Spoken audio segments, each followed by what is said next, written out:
Good morning! Nandito tayo ngayon sa May Naik. Gamit natin itong Mio Crevice, itong nasa harap natin ngayon. Papunta tayong Kaibyang Tunnel. Ganda, di ba? Eleganteng Mio. Ito ang pinaka-eleganteng Mio na makikita ninyo sa lineup nila. So, tuloy na muna natin yung biyahe natin. Tapos, i-share ko sa inyo yung ride experience ko.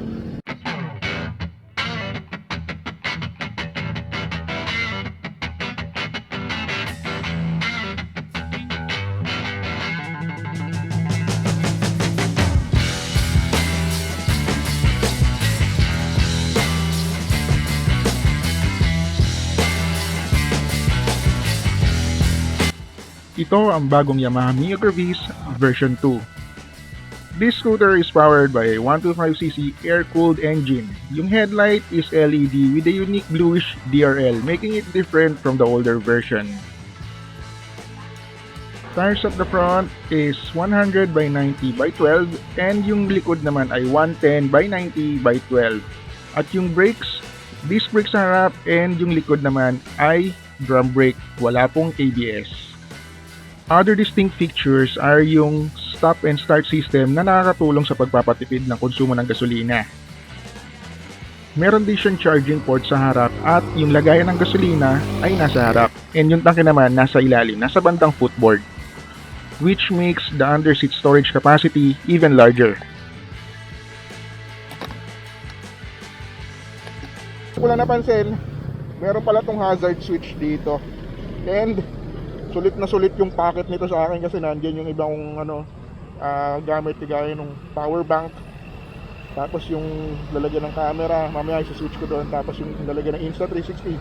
Meron siyang electric socket dito, kaya lang sadly hindi pa siya USB ready. Kailangan mo palagyan ng plug para ma-convert siya, para masaksakan mo ng USB, diba? Meron siyang hook dito pero dito wala. Tuloy na natin yung ride natin. Packet sa Kaibyang Tunnel. Let's go! Yan, tingnan nyo yung position ng tako.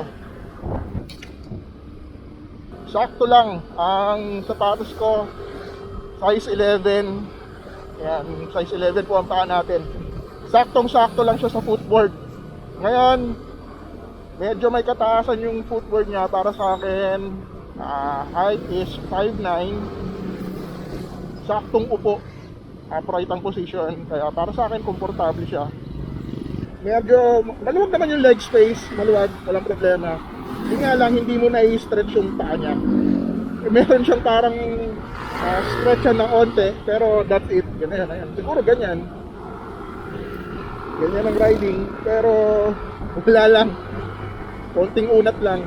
Kung shocks niya para sa akin, nasa soft side, coming from different motorcycles, para sa akin nasa soft side siya, lalo na pagka may angkas ka, mas malambot, mas masarap ang ride. Ito may decent power, kaya kanya iahon dyan. Yung nga lang, syempre, huwag mo expect na sobrang bilis ng biyahe mo, pero decent yung power niya. Paka full throttle ka talaga pagka mas matatarik, kaya dapat nakabelo ka na agad. Pero kaya ka na iahon, don't get me wrong, kaya ka na iahon, lalo na pag nakabelo ka na. Pero pag matarik talaga, kailangan mo pumiga ng sagad. Diba? Kayang-kaya naman. Talaga chill ride talaga. Hindi ka talaga hindi talaga ako pumipiga dito. Talagang saktong andaran lang. Banking. Just enjoy the scenery. Talagang may enjoy mo yung scenery with this bike. Relax lang. Piga-piga konti. Kagaya niya tahon. Huwag di tayo bumuelo. Kailangan natin kagaya niyan, bumibuelo. Mga power.